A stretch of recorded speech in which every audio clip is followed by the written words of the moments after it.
할렐루야. 네. 맛을 잃은 교회, 빛을 잃은 성도라는 제목으로 하나님 말씀 증거하겠습니다. 세상에는요, 세 가지 종류의 사람이 있다고 합니다. 첫 번째, 꼭 필요한 사람. 두 번째, 있어도 되고 없어도 되는 사람. 세 번째는 뭘까요?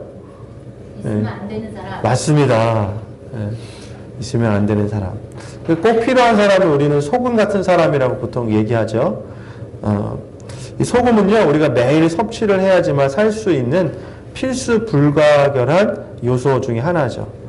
여러분, 그 요리를 하실 때 소금 없이 요리를 해보신 적 있으십니까? 굉장히 그 맛이 없죠. 예전에는 치약 대신 무엇을 가지고 칫솔질 하셨죠? 예, 대부분 소금을 가지고 그렇게 하셨죠. 주부분들이 많이 계시는데 옷에 핏물이 묻으면요, 가장 좋은 효과가 소금을 사용해 가지고 핏물을 빼는 거라고 합니다. 저 먼 나라 중동의 아랍에미레이트라는 나라가 있어요.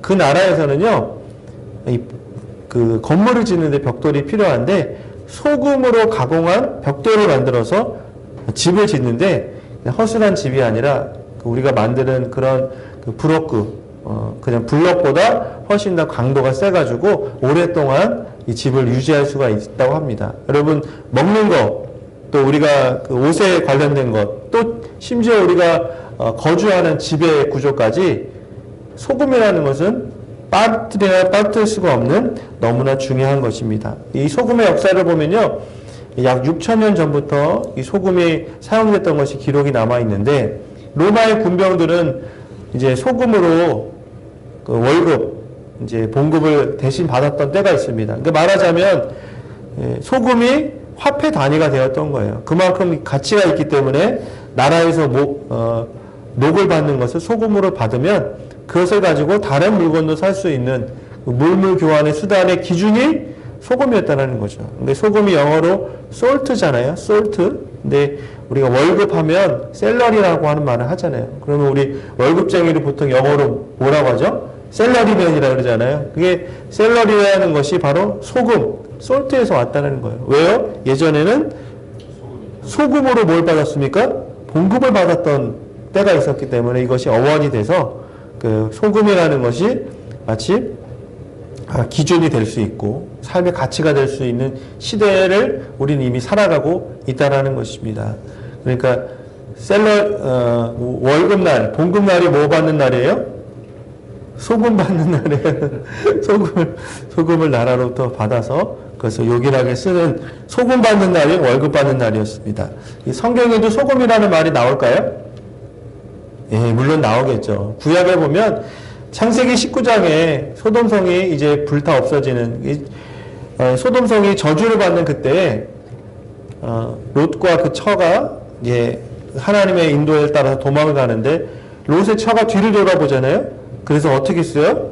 즉시 소금 기둥이 되는 그런 정말 안타까운 심판을 받는데, 창세기 19장에 소금이라는 말이 처음 나오게 되죠. 열왕기하 2장에 보면 엘리사의 한 사건이 나오는데, 그 성읍에 모든 것이 다 갖춰졌는데 물을 먹을 수가 없는 거예요. 사람이 물을 먹으면 먹지 않으면 살 수가 없는데, 이 엘리사가 그때 한 것이 무엇이냐면 사람들에게 급하게 소금을 가져다가 그 소금을 그 물에다가 넣어라. 그러니까 기가 막히게 이 소금이 어떤 효과를 나타내서 먹을 수 없는 물이 식수, 그것도 좋은 물로 바뀌어지는 역사가 나타났습니다. 소금이 이와 같이요, 때로는 심판의 도구로도 사용되고 사람을 살릴 수 있는, 또 공동체를 새롭게 하는 소금의 역할도 있습니다. 신약 성경을 보니까요, 오늘 본문 말씀에 나오고 있는 너희는 세상의 소금이다 라면서 마태복음, 마가복음, 누가복음에 이렇게 각각 나오면서 동시에 바울이 지었던 골로새서 4장 6절 말씀 보니까 소금이 얼마나 중요한지 어떤 예화를 이 소금에 빗대어서 나오고 있습니다. 4장 6절 말씀, 너희 말을 항상 은혜 가운데서 소금으로 맛을 낸과 같이 하라라고 바울을 권면하는 거예요. 소금이, 바울이 살았던 그 시대도 소금이 있어야 맛을 낼 수 있고, 이 소금의 역할이 너무나 중요하기 때문에, 소금 없이는 살 수 없기 때문에 우리가 다른 사람을 대할 때, 우리가 매일같이 말을 많이 하잖아요. 말을 할 때 적절한 말, 필요한 말, 은혜로운 말, 그것이 그 가운데 하나님이 주신 지혜로 하게 되면 마치 맛이 없는 음식에 소금을 조금만 뿌려도 우와 맛있다. 이 음식 최고다.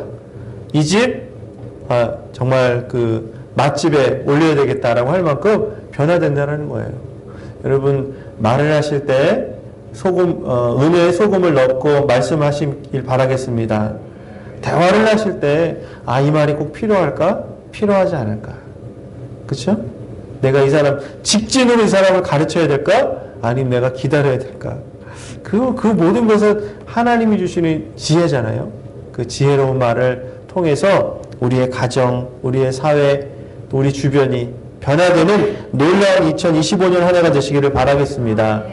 소금하고 비슷한 게 있죠. 뭘까요? 설탕이에요. 우리가 흔히들 여러분의 양념통 안에 주방에 늘 항상 있는 것 중에 하나가 소금과 더불어서는 설탕인데, 이 소금은, 먼저 소금은요, 매일 5g 정도가 적당한 양이라고 합니다. 이 5g 정도가 어느 정도냐면은, 티스푼 하나 정도가 5g이래요. 그러니까 이것이 적절하게 우리 몸에 좋은 작용을 하지만 그 이상이 되면 어떻게 될까요? 소금도 과하면 좋지 않아요. 특별히 오늘 비교가 되고 있는 설탕은, 이 설탕을 먹으면요, 사람이 기분이 좋아져요. 우리가 뭐 매일 먹기 때문에 금방 이것은 실험적으로 알 수가 있는데, 그런데 이 설탕도 과잉하게 되면 어떻게 될까요? 네, 독이 된다고 되는 것이죠. 나타나는 현상 중에 하나가 뭐냐면은, 이 소금은, 설탕을 먹으면 먹을수록 오히려 허탈감과 허기를 더 많이 느낀다 그래요. 특별히 우리 자라나는 우리 청년들 여기 있는데, 설탕을 과하게 섭취하게 되면요, 폭력적인 성향이 더 많이 나타난다고 합니다. 미국에서는 실례로 공립학교에서는 그 자판기 있잖아요. 돈 넣고 누르면은 그 원하는 음료수들이 쫘라락 나오는데, 이런 것들이 이미 과학적으로, 의학적으로 심각성을 이야기해서 공립학교에서는 음료수 자판기를 다 치워버렸습니다.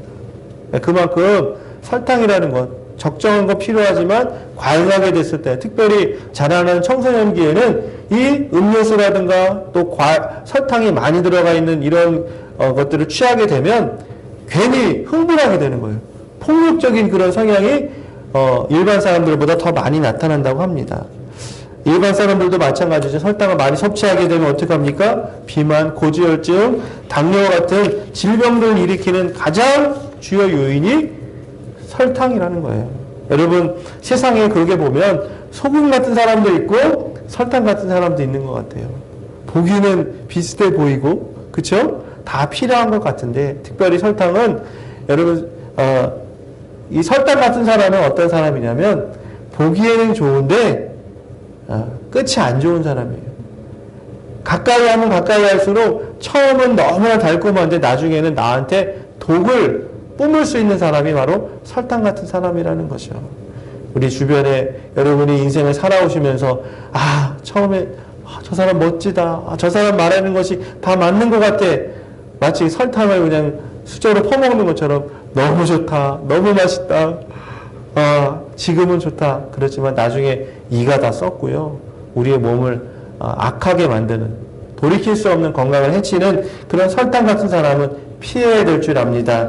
정말 우리 주변에 그런 분이 계시다면 정말 신앙적으로도 도움이 되지 않고, 또 내 모습 중에도 혹여 다른 사람들에게 소금 같은 존재가 아니라 설탕 같은 그런 정말 사람들을 속이려 하고, 사람들에게 빌붙으려 하고, 사람들에게 악한 일을 감추어서 그 사람을 넘어뜨리려 하는 그런 마음이 혹여라도 있다면 오늘 이 시간 가운데 예수 이름으로 물리치시기를 바라겠습니다. 오늘 본문 말씀 13절에 보니까요, 우리 함께 읽겠습니다. 시작! 너희는 세상의 소금이니 소금이 그 맛을 잃으면 무엇으로 짜게 하리요? 후에는 아무 쓸데없어 다만 밖에 버려져 사람에게 밟힐뿐이라 라고 말씀하셨어요. 오늘 이 말씀은 예수님께서 팔복이라고 하는 말씀을 이제 이 말씀의 마무리로 하시는 말씀인 거예요. 복이 있는 사람은, 그러니까 복이 있는 사람은 이 땅에서 복을 받는 것을 얘기하는 게 아니라요, 하나님 나라에 들어갈 만한 사람은 이라는 뜻이에요. 우리 구암교회 오늘 예배 나오신 모든 분들은 복 있는 사람인 줄 믿습니다. 하나님 나라에 넉넉히 들어갈 수 있는 하나님 안에 복 받은 사람인 줄 믿습니다. 자, 그런 사람은 어떻게 살아야 되냐? 실상에, 우리의 일상에 어떻게 살아가야 되냐면 그것을 오늘 소금으로 말씀하신 거예요. 소금 같은 사람, 대체에 불과한 사람, 없으면 안 되고 있어야 반드시 살아갈 수 있는 그런 사람. 오늘 구암교회 모든 성도님들이 그런 사람, 소금이 되셔서 세상을 밝히는, 세상을 이롭게 하는 그런 귀한 역할을 담당하시게 될 줄 믿습니다. 자, 소금의 본연의 역할은 뭡니까? 그러니까 오늘 말씀 보니까 뭐 하는 거예요? 짜게 하는 거예요. 짜다라는 것은 이제 농도의 차이가 있지만 맛을 낸다는 거예요. 짜게 하는 것, 맛을 내는 것, 오늘 본문은 같은 의미합니다. 그렇다면 왜 짜게 해야 될까요? 세상이 어떻기 때문에? 맛이 있어요, 없어요? 세상이 맛이 없기 때문에. 네, 맛을 잃었기 때문에. 몸이 건조하기 때문에. 역할을 감당하지 못하기 때문에. 진리가 어디 있는지 사람들이 헤매고 있기 때문에. 그런 사람들에게 내가 소금 되어서 우리 교회가 소금과 같은 역할을 감당함으로 말미암아서 진리가 이런 것이구나. 하나님의 말씀의 맛이 바로 이런 것이구나. 예수를 제대로 믿으면 이렇게 좋구나. 라고 하는 그 본연의 맛을 회복하기 위해서 우리가 소금의 역할을 감당해야 되는 거예요. 여러분, 오늘 우리 교회가 소금이 되어서 하나님을 알지 못하는 많은 분들에게 복음을 바르게 전해야 될 책임이 있습니다. 우리 한국교회 역사가 여러분 항상 평온하지는 않았어요. 여러분, 우리가 이 역사책을 봐도 어느 때 여러분 우리가 평안했습니까? 항상 외세의 침략이 있었죠. 내군이 있었습니다. 경제적인 고립도 있었고 아픔도 있었고 위기도 많았습니다. 여러분, 그때마다 한국교회 우리 이 성전에서는요, 기도하는 소리가 그치지 않았어요. 가까운 우리 기도원에 얼마나 많은 사람들이, 기도의 용사들이 있었습니까? 그렇죠? 교회에서 철야하고 금식하고 기도원 가서 정말 마음을 찢으면서 이 나라 고쳐달라고, 이 민족을 새롭게 해달라고, 이렇게 나라의 위기 때마다 한국교회는요, 눈과 귀를 닫지 않고 우리가 하나님 앞에서 간절하게 이 시대를 위해서 기도했다라는 것이죠. 오늘 하나님께서는 그때마다 그 기도에 응답하셨고, 그 위기의 때마다 교회 기도하는 그 한 사람, 기도하는 그 교회의 거룩한 그 불길을 보시고 정말 그 진노를 거두시는 그 하나님, 그 고난을 지나가게 하시는 하나님의 손길을 경험했듯이 여러분, 이 시대에 맛을 잃어갔잖아요. 그렇죠? 어디에 여러분 희망을 두고 계십니까? 뉴스를 틀고 신문을 보고 인터넷을 열어보면 와, 우리나라 좋은 나라다, 우리나라 지금 잘 되고 있다, 이런 생각보다 정말 어떻게 하면 좋지? 우리 다음 세대는 어떡하지? 내년은, 올해는 어떻게 또 살아가야 되지? 그런 마음이 들지 않습니까? 그러나 지금만 그런 게 아니라고요. 이전에 그랬어요. 이전에 더 심했을 수도 있어요. 그러나 그때마다 교회가 그 자리매김을, 기도의 자리를 잘 지켰던 것처럼 더 어려울수록 복음을 열심히 전함으로 말미암아서 시대가 또 변하고 나서는 더 단단해지고 더 견고해져서 정말 누구도 흔들 수 없는 그런 아름다운 대한민국이 될 줄 믿습니다. 여러분, 사회의 참여뿐만 아니라 중요한 것이 무엇이냐면 복음을 전하는 거예요. 어떤 마음으로 전합니까? 사랑을 가지고 복음을 전하는 거예요. 사랑으로 녹아지는 것이죠. 여러분, 바닷물이 짜서 먹을 수가 없어요. 이 바닷물이 얼마나 짠지 여러분 아시죠? 네. 그런데 이 바닷물의 전체 질량의 딱 3%가 그 짠맛을 유지하는 거예요. 바다가 썩진 않습니다. 깊은 바다가 썩지 않아요. 왜냐하면 단 3%의 소금의 농도가 유지되고 있기 때문에 그렇다는 것이죠. 여러분, 우리 동네에 3%의 진정한 크리스찬만 있어도 우리 동네는요, 아이고 더럽다, 아이고 우리 마을 살 수, 그런 말이 나오지 않는 거예요. 단 3%라는 것이 너무나 작은 숫자잖아요. 그러나 제대로 된 소금 같은 사람들이 자리매김을 하고 있을 때, 우리의 자리를 지키며 나아갈 때 하나님께서는 마치 그 넓은 망망대해 3%의 소금을 통해 그 바다를 건강하게 유지시켜 주시는 것처럼 우리 이 나라 이 민족 기도하는 한 사람 두 사람, 또 우리 교회 안에 깨어 기도하는 한 사람 한 사람을 통해서 이 시대가 새롭게 되는 놀라운 역사가 나타날 것을 믿습니다. 자, 소금과 더불어서 오늘 예수님은 우리에게 뭐라고 말씀하셨습니까? 너희는 세상의 빛이라고 말씀해요. 여러분, 창세기 1장 1절이 태초에 하나님이 천지를 창조하시느니라 하죠. 흑암이 이 세상을 덮을 때, 그 공허함이 수면 위를 다닐 때, 하나님의 영이 이 땅 가운데 다니실 때, 3절 말씀에 예수님이 6일 동안 천지를 창조하실 때 첫 번째 만드신 게 뭡니까? 빛을 만드셨다라는 거예요. 그러니까 이 세상의 빛은요, 영원한 거예요. 왜냐하면 하나님이 처음 만드신 것이기 때문에 그렇습니다. 그런데 그 빛을 가리켜서, 그 빛이 누구라고 오늘 말씀하십니까? 저와 여러분을 가리켜서 너희는 세상의 빛이라고 말씀하신 거예요. 여러분, 우리를 그냥 부르신 것이 아니라 빛으로 부르신 줄 믿습니다.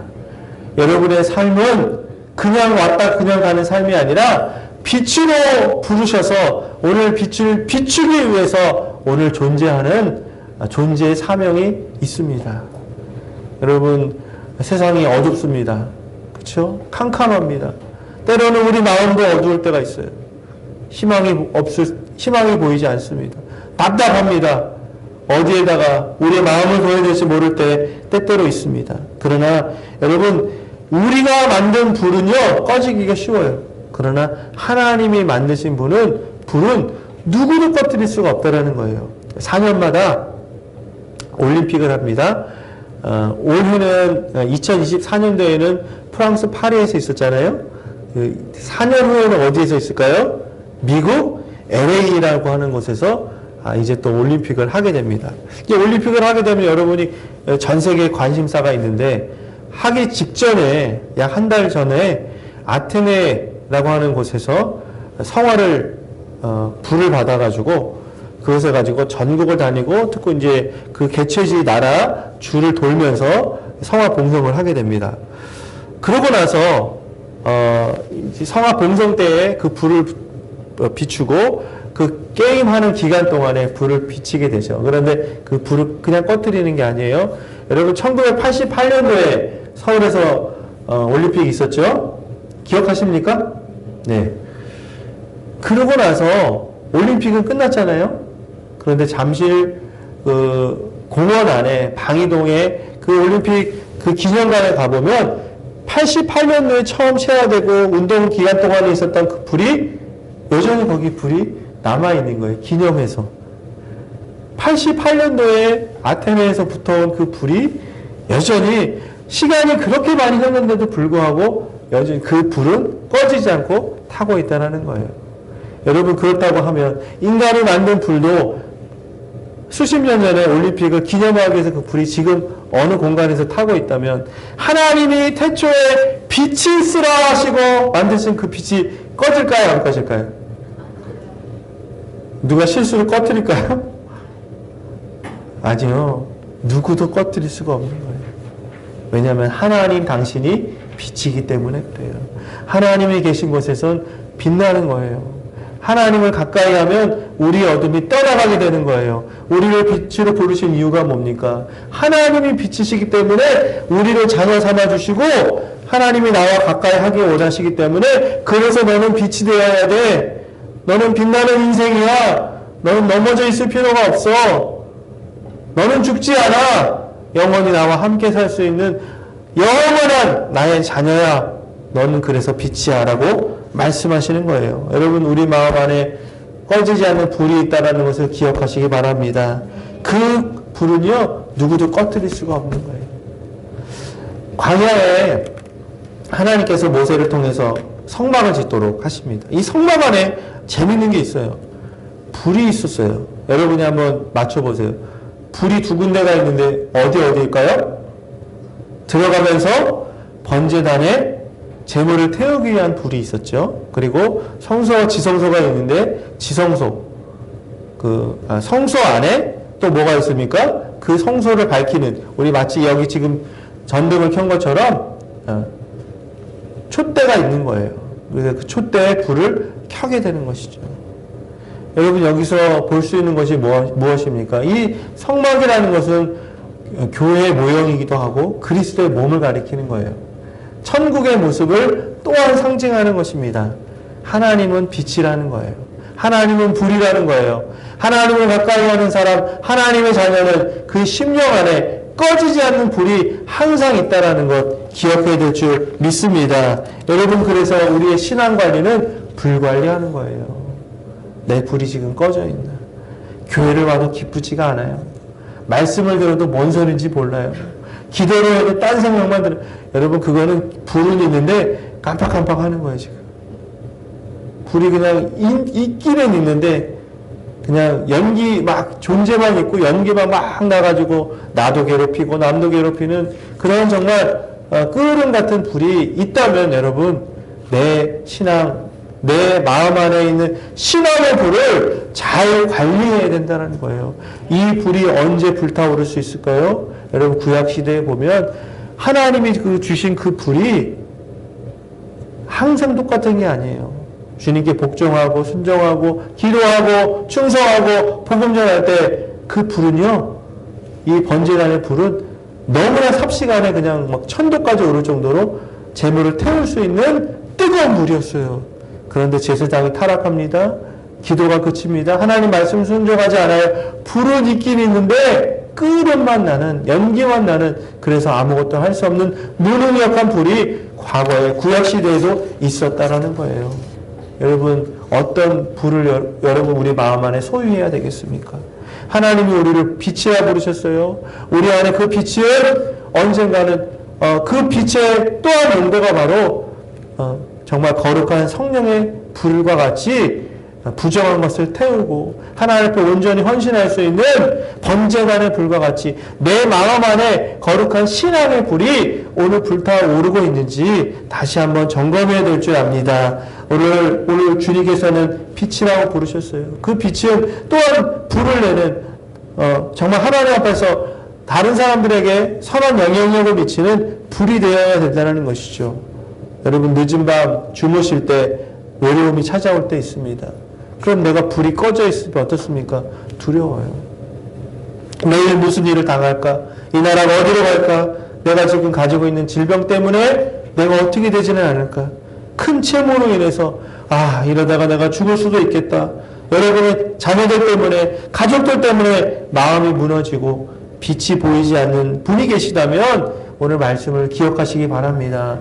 오늘 창세 때 하나님께서 이 세상을 만드시며 빛이 있으라 하셨던 그 빛은 꺼지지 않는데 그 빛을 우리에게도 과거뿐만 아니라 지금 비추고 계시고 그 빛을 받은 사람은 반드시 변화되는데 그 빛을 우리 안에 소유하는 것뿐만 아니라 다른 사람에게 거울과 같이 비춰내는 그런 역할을 반드시 할 수 있다는 거예요. 여러분의 얼굴을 보면서 믿지 않는 사람들이 아니 뭐가 이렇게 기분이 좋아?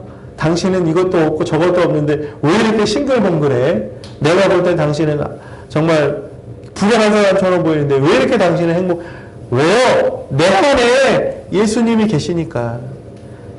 그 빛이 있으라 하신 그 빛이 내 안에 지금 비추고 계시기 때문에 나는 지금 당장 어려운 것을 어려움으로 보지 않고 하나님이 이 모든 것들을 선하게 해결해 주실 것을 믿기 때문에 내 얼굴도 환하고 마음도 편하고 또 다른 사람들한테 말을 할 때도 은혜로운 말을 골로새서 4장 6절의 말씀처럼 말을 할 때도 소금 치듯이 다른 사람들에게 정말 은혜가 되는 말만 하는 그런 구한교회 성도님들 되시기를 바라겠습니다. 여러분 그렇게 선포하십시오. 나는 소금이다. 나는 빛이다. 여러분 이런 사람에게 무엇이 두렵겠습니까? 소금 어디를 가든지 필요한 사람, 어디를 가든지 변화시키는 사람, 썩은 것을 막기도 하고 또 맛없는 것을 맛있게 하고 내가 가면 거기 분위기가 바뀌고 나의 기도가 그곳에 미치면 그곳이 놀랍게 변화되는 그런 소금 같은 사람, 빛이 되어서 누군가를 환하게 비추고 절망 가운데 있는 사람에게 용기를 주고 힘든 사람에게 내가 기도할게요. 성도님 힘내세요. 우리 함께 기도하겠습니다. 일어날 때 그분의 마음이 따뜻해지면서 새롭게 되면서 용기를 얻고 다시 한번 일어날 수 있는 것, 바로 빛을 갖지 않고서는 여러분 그렇게 살 수가 없다라는 것입니다. 2025년 세상은 온통 어둠뿐입니다. 어디에 희망을 찾기가 어렵지요. 부패와 부조리가 곳곳에 만연합니다. 이러할 때 주님께서는 우리에게 찾아오셔서 다시 한번 말씀하십니다. 너희는 세상의 소금이다. 너희는 또한 세상의 빛이다. 지금 그 맛을 포기하면 어디에 희망이 있겠느냐. 주님, 나로부터, 우리 교회부터 세상에 하나님의 영광을 높이는 소금, 빛이 되겠습니다. 여러분, 이 한 주간 누구를 만나시든지 우리의 마음 안에 나는 소금이다. 나는 빛이다. 나는 맛을 내는 진리를 다시 한번 깨닫게 하는 그런 역할로 그 5g의 소금이 되고 3%의 소금이 되어 녹아지리라. 어둠 가운데 빛을 비추고 정말 하나님 안에서 사랑으로서 변화시키는 놀라운 한 줄기 빛이 되리라. 그런 마음의 결단을 가지고 살아가실 때 사도행전에 마가의 다락방 가운데 전심으로 하나님 앞에 기도할 때 성령이 그들 가운데 임했어요. 성령의 불이 임했어요. 성령의 빛이 그들을 인도했어요. 이제 그들은 두려움은 떠나가고 복음의 증인으로서 다시 한번 거듭나서 5대양 6대주 땅끝까지 주의 복음의 증거자가 되었던 것처럼 여러분 지금 머리 위에 우리의 육신으로 볼 수 없지만 하나님의 빛이 비추고 있음을 믿으시기 바랍니다. 그 여러분이 걸어가시면 어둠이 떠나가요. 여러분이 생활하시는 그곳에 하나님의 태초의 그 빛이 비추고 있다는 것, 영원히 꺼지지 않는 그 성령의 불이 내 안에 불타고 있다는 것, 마음의 백장을 가지시고 두려움은 다 떠나가고 하나님 안에서 이 한 주간 승리하시는 귀한 삶을 살아가시기를 주의 이름으로 축원하겠습니다. 우리 함께 기도하실 때 주님